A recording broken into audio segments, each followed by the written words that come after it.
On the night of August 16, 2006, a massive fire ripped through the Nadia jute mill in Kolkata.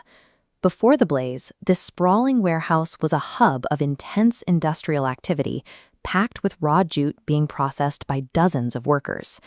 When the smoke finally cleared, the owners, Bahubali Traders and Coastal Vyapar, found their towering stacks of finished inventory reduced to ash. The total financial loss was nearly 3.75 crore rupees. The business owners thought they were safe. They had purchased a comprehensive fire and special perils policy from Cholamandalam MS General Insurance to cover exactly this kind of disaster. But the insurance company completely refused to pay out. The dispute dragged on for years, eventually landing before the National Consumer Disputes Redressal Commission, or NCDRC, India's apex consumer court. So how does a legitimate business holding a valid fire policy end up in a years-long legal battle over a clearly documented fire? The insurance company's initial strategy was to attack the storage contract. They argued the warehouse was legally authorized to hold raw jute, but not the finished sacks that actually burned. Then they escalated the situation. The insurer hired a private investigator to dig into the mill's management practices leading up to the fire. The investigator accused the mill owners of improperly taking the go-down keys away from the official Central Warehouse Corporation managers. The implication was clear. The owners were setting up the scene. He even included a highly damaging claim based entirely on local rumors, stating that the warehouse had been secretly emptied before the fire, leaving only 10 to 15% of its reported stock inside. The insurer's entire defense relied on painting the insured owners as negligent and possibly fraudulent. By creating a mountain of suspicion, they hoped to justify withholding the multi-crore payout.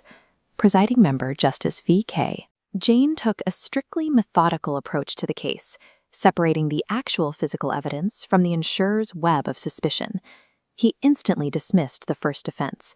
An official addendum to the warehouse agreement explicitly allowed the storage of both raw materials and finished goods. Next, the judge threw out the argument about the missing keys. The investigator produced absolutely no legally admissible evidence, and the local police report failed to corroborate the claim or charge anyone.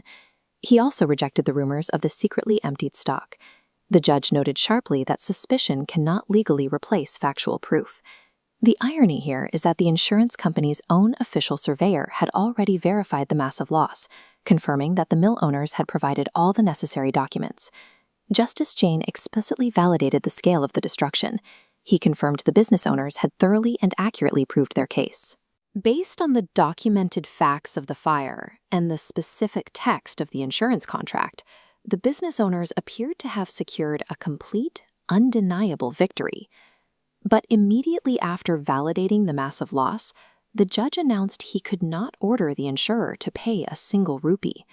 The entire case collapsed over a hidden trapdoor, the West Bengal Fire Services Act of 1950. Under this law, jute is strictly classified as a highly hazardous substance.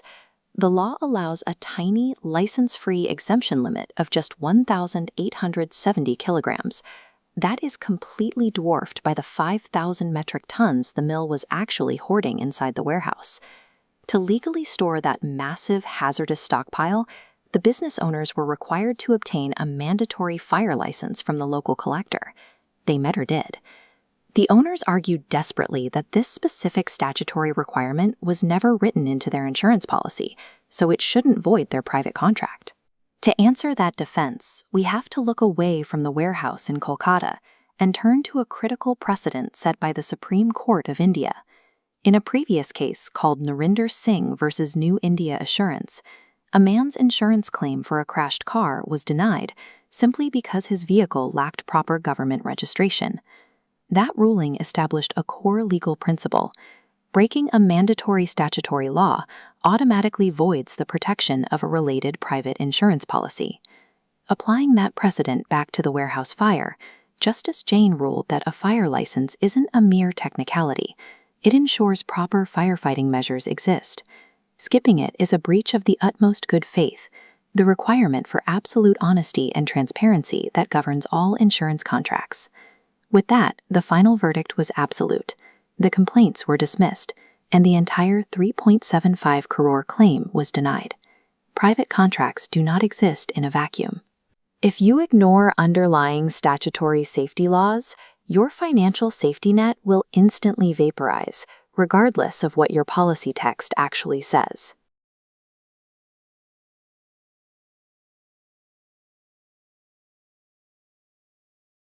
Zuber and Company, fire forensic experts and forensic engineers. Seeking answers from ashes. Seeking answers.